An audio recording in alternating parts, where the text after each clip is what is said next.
Hello students and welcome to a lecture on metabolism of nucleotides, de novo synthesis and degradation of nucleotides, disorders due to defects in nucleotide metabolism.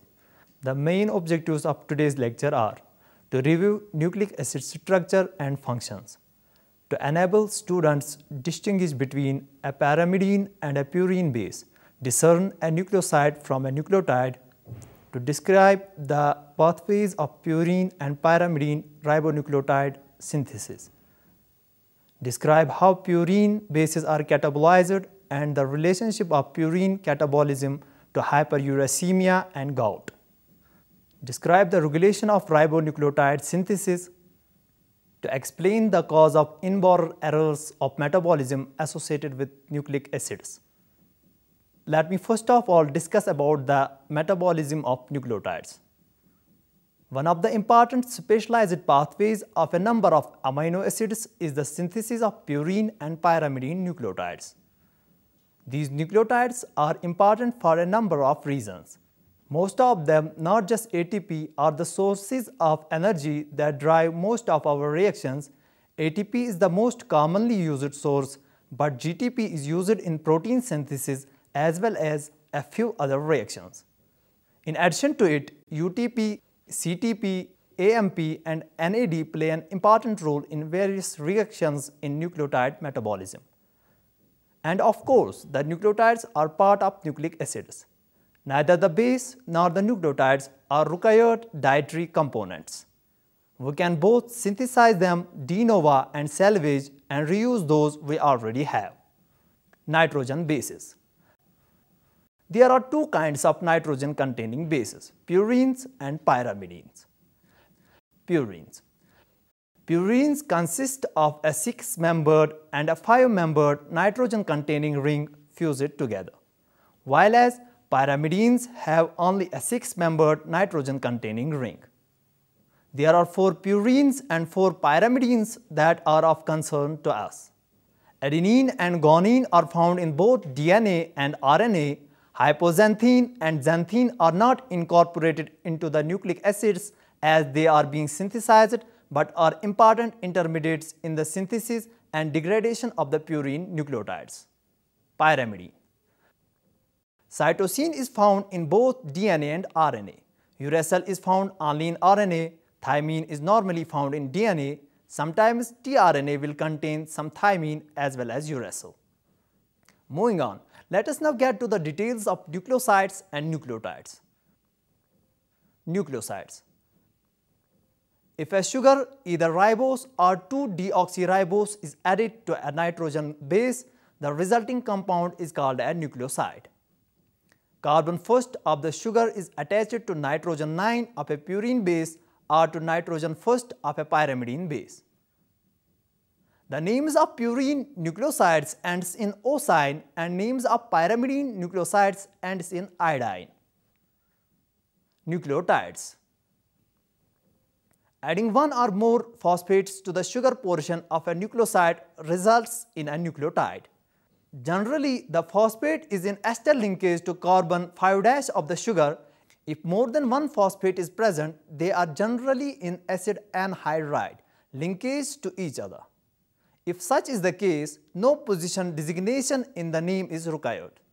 If the phosphate is in any other position, however, the position must be designated. For example, 3-5-CAMP indicates that a phosphate is in ester linkage to both the 3- and 5- hydroxyl groups of an adenosine molecule and forms a cyclic structure. 2-GMP would indicate that a phosphate is in ester linkage to the 2-hydroxyl group of a guanosine. Polynucleotides. Nucleotides are joined together by 3-5- phosphodiester bonds to form polynucleotides. Polymerization of ribonucleotides will produce RNA, while polymerization of deoxyribonucleotides leads to DNA. Metabolism of nucleotides. The metabolic requirements for the nucleotides and their cognate bases can be met by both dietary intake and synthesis de novo from low molecular weight precursors. Indeed, the ability to salvage nucleotides from sources within the body elevates any nutritional requirement for nucleotides.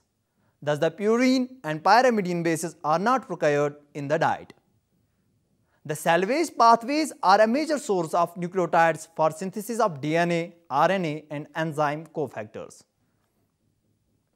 Moving on in today's topic, let us discuss the brief outline of de novo synthesis and salvage of purines and pyrimidines. Purine and pyrimidine bases which are not degraded are recycled, that is, reincorporated into nucleotides. This recycling, however, is not sufficient to meet total body requirements, and so some de novo synthesis is essential. De novo synthesis of purines is most active in liver. Non-hepatic tissues generally have limited or even no de novo synthesis. Pyrimidine synthesis occurs in a variety of tissues. For purines, especially non-hepatic tissues, rely heavily on preformed bases. Those salvaged from their own intracellular turnover, supplemented by bases synthesized in liver and delivered to tissues through the blood. Salvage of purines is reasonable in most cells because xanthine oxidase, the key enzyme in taking the purines all of the way to uric acid, is significantly active only in liver and intestine.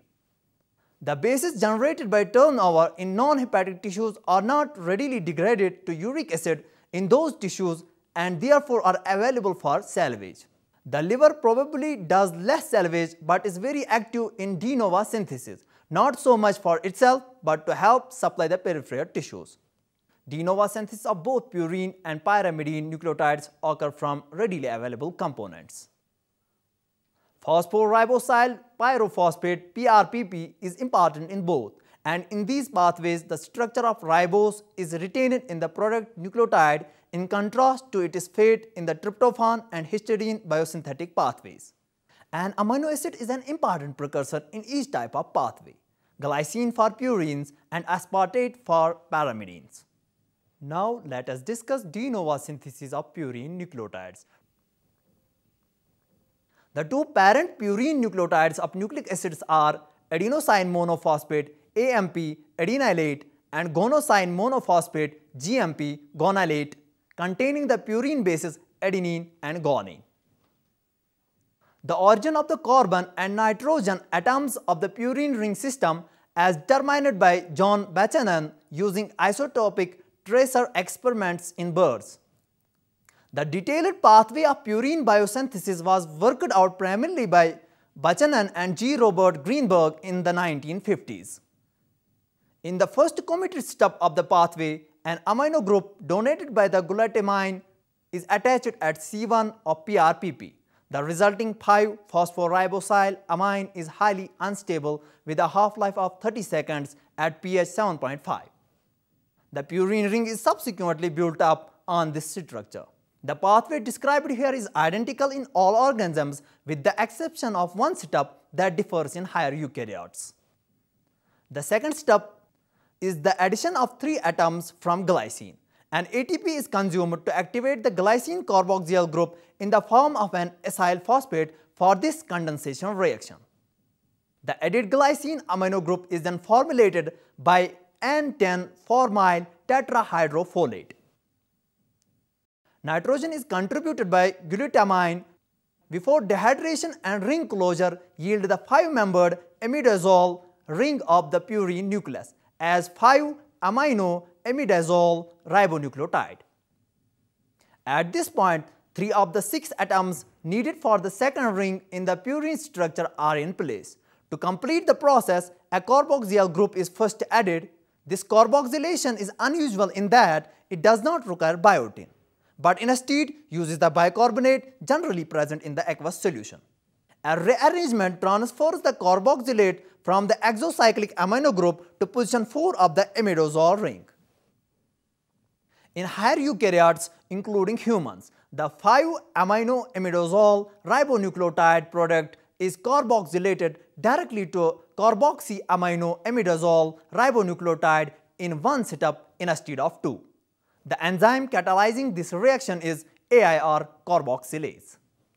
Aspartate now donates its amino group in 2 steps. formation of an amide bond followed by elimination of the carbon singleton of aspartate as fumarate. Recall that aspartate plays an analogous role in two steps of the urea cycle. The final carbon is contributed by N10-formyl tetrahydrofolate and a second ring closure takes place to yield the second fused ring of the purine nucleus. In case of purine metabolism, the first intermediate with a complete purine ring is inosynate (IMP). As in tryptophan and histidine biosynthetic pathways, the enzymes of IMP synthesis appears to be organized as large multi-enzyme complexes in the cell. Once again, evidence comes from the existence of single polypeptide with several functions, some catalyzing non-sequential steps in the pathway. In eukaryotic cells, ranging from yeast to fruit flies to chickens, are catalyzed by a multifunctional protein. In bacteria, these activities are found on separate proteins, but a large non-covalent complex may exist in these cells. Conversion of inosynate to adenylate requires the insertion of an amino group derived from aspartate. This takes place in two reactions similar to those used to introduce N1 of the purine ring. A crucial difference is that GTP rather than ATP is the source of the high-energy phosphate in synthesizing adenylosuccinate.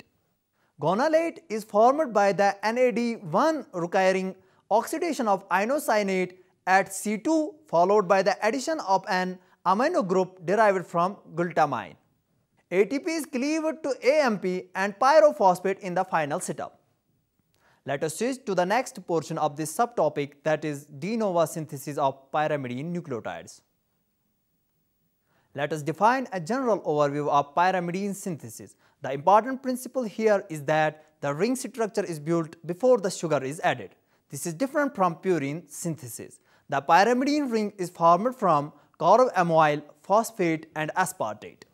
Activated ribose phosphate is added next to form a nucleoside 5-monophosphate equal to nucleotide. As a rule of thumb, ribonucleotides usually just called nucleotides, not deoxyribonucleotides are the product of this reaction. To form deoxyribonucleotides, the C2 position needs to be reduced. In case of UTP, the conversion into TTP is more complicated and has its own pathway. Carbamyl phosphate synthesis takes place in the cytosol. It is formed from bicarbonate and aspartate. The important regulatory setup in nucleotide synthesis are called the committed setups. For pyrimidine production, the committed setup is catalyzed by aspartate transcarbamylase. Aspartate transcarbamylase AT is allosterically regulated. It is inhibited by CTP and activated by ATP. AT catalyzes formation of the basic pyrimidine ring, which is then closed. Ring closure is facilitated by a dehydration reaction. Now that the ring is closed, it is time to add the sugar phosphate. PRPP is 5-phosphoribosyl 1-pyrophosphate. The pyrophosphate is a high-energy reactive group that facilitates the addition of PRPP to orotate, which contains the pyrimidine ring. The ribose is provided by one of the products of the pentose phosphate pathway. PRPP addition to the ring yields UMP or uridylate through orotidylate, which is decarboxylated. UMP is then converted to UDP and UTP by specific kinases. These kinase reactions are reversible. UTP is converted to CTP by amination of uracil. The amino acid glutamine is the amine donor in this reaction. Remember, UMP was the initial product of de novo pyrimidine biosynthesis IMP, inosine monophosphate. The precursor of ATP and GTP is the initial product of de novo purine biosynthesis. Inosine is a nucleoside and is formed when hypoxanthine is attached to a ribose ring. Remember, inosine has a carbonyl group just like gonosine. This can be aminated to yield adenosine.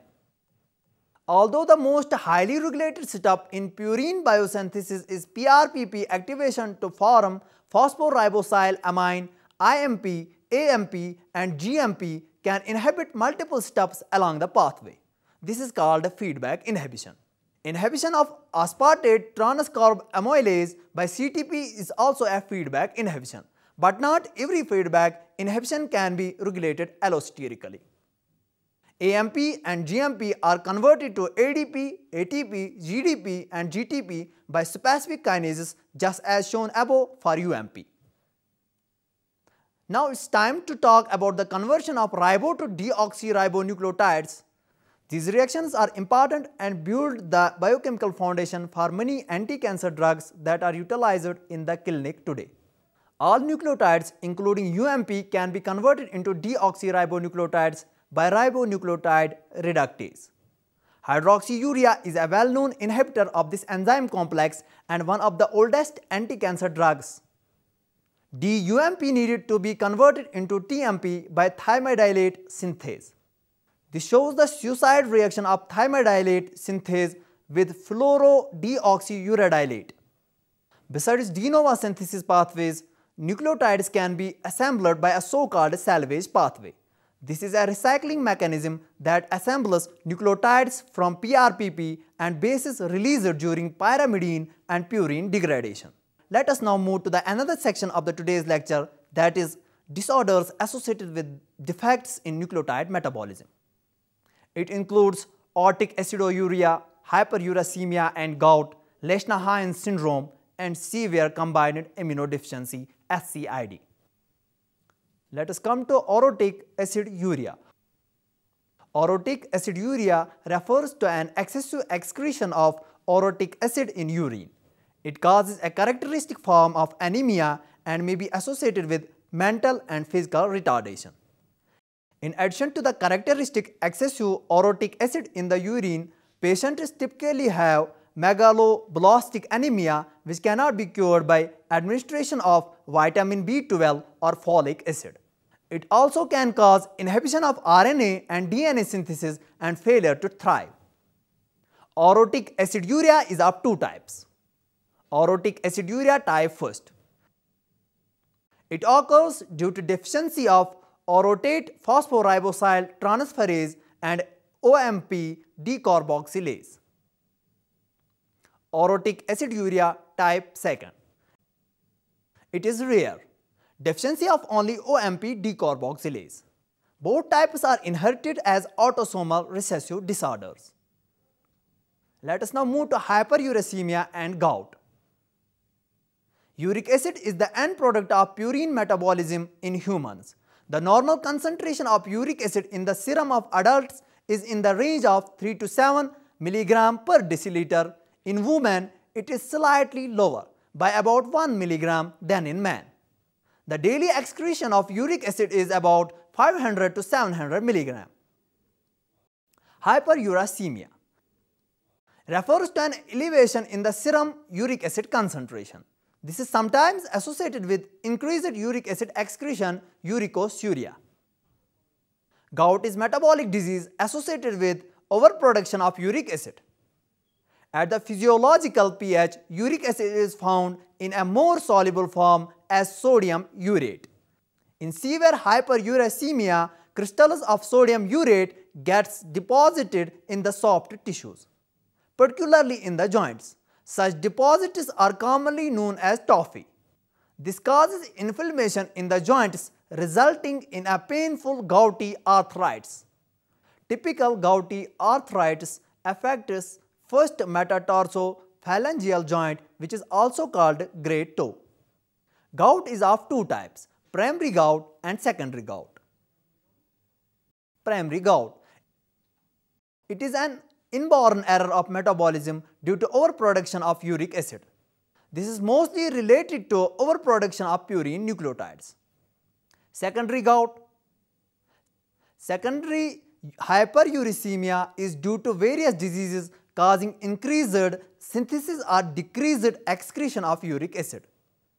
Increased degradation of nucleic acids, hence more uric acid formation, is observed in various cancers like leukemias, polycythemias, lymphomas, etc. Psoriasis and increased tissue breakdown, trauma, starvation, etc. Therapy of the acute attack is very specific as gout responds dramatically to colchicine, not more than 3 to 4 mg per day. Treatment of gout. The drug of choice for the treatment of primary gout is allopurinol. This is a structural analog of hypoxanthine that competitively inhibits the enzyme xanthine oxidase. Let us now move to Lesch syndrome. It is also called as juvenile gout.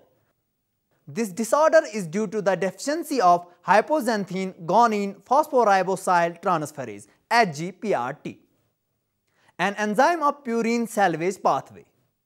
Lesch syndrome is a sex-linked metabolic disorder since the structural gene for HGPRT is located on the X chromosome.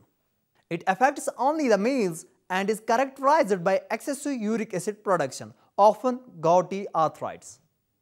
Neurological abnormalities such as mental retardation, aggressive behavior, learning disability, etc. The overproduction of uric acid in Lesch syndrome is explained as HGPRT deficiency results in the accumulation of PRPP and decrease in GMP and IMP, ultimately leading to increased synthesis and degradation of purines. However, the biochemical basis for the neurological symptoms observed in Lesch syndrome are not clearly understood. Treatment. Treatment for Lesch syndrome is symptomatic. Gout can be treated with allopurinol to control excessive amount of uric acid. Kidney stones may be treated with lithotripsy, a technique for breaking up kidney stones and using shock waves or laser beams. Let us now move to severe combined immunodeficiency (SCID), also known as lymphocytosis, Glanzmann-Ranvier syndrome, severe mixed immunodeficiency syndrome, and thymic lymphopalacia. The defining feature of SCID, commonly known as bubble boy disease, is a defect in the specialized white blood cells B and T lymphocytes that defend us from infection by viruses, bacteria, and fungi. Without a functional immune system, SCID patients are susceptible to recurrent infections such as pneumonia, meningitis, and chickenpox, and can die before the first year of life. Causes. SCID is caused by defects in different genes involved in the development and function of infection-fighting immune cells. More than a dozen genes have been implicated in SCID, but gene defects are unknown in approximately 15% of newborn screened SCID infants, according to an NIH-funded study. Signs and symptoms of SCID. Typically, symptoms of SCID occurs in infancy and include serious or life-threatening infections, especially viral infections which results in pneumonia and chronic diarrhea. Candida yeast infection of the mouth and diaper area and pneumonia caused by the fungus Pneumocystis gyrovicii also are common in affected infants. Treatment of SCID. Hematopoietic blood-forming stem cell transplantation is the standard treatment for SCID. Transplants can fully restore the T cells and less consistently the B cell deficiencies of SCID. Moving on in today's lecture, let us now talk in brief about nucleotide analogues as chemotherapeutic agents. Nucleotide analogues are nucleotides which contain a nucleic acid analog, a sugar, and 1 to 3 phosphate groups. Nucleoside and nucleotide analogues can be used in therapeutic drugs, including a range of antiviral products used to prevent viral replication in the infected cells. The most commonly used is acyclovir. Although its inclusion in this category is uncertain, but it acts as a nucleoside but contains no actual sugar, as the sugar ring is replaced by an open chain structure. Thymidylate synthetase is particularly sensitive to availability of the folate 1 carbon pool. Some of the cancer chemotherapeutic agents interfere with this process as well as with the steps in purine nucleotide synthesis involving the pool.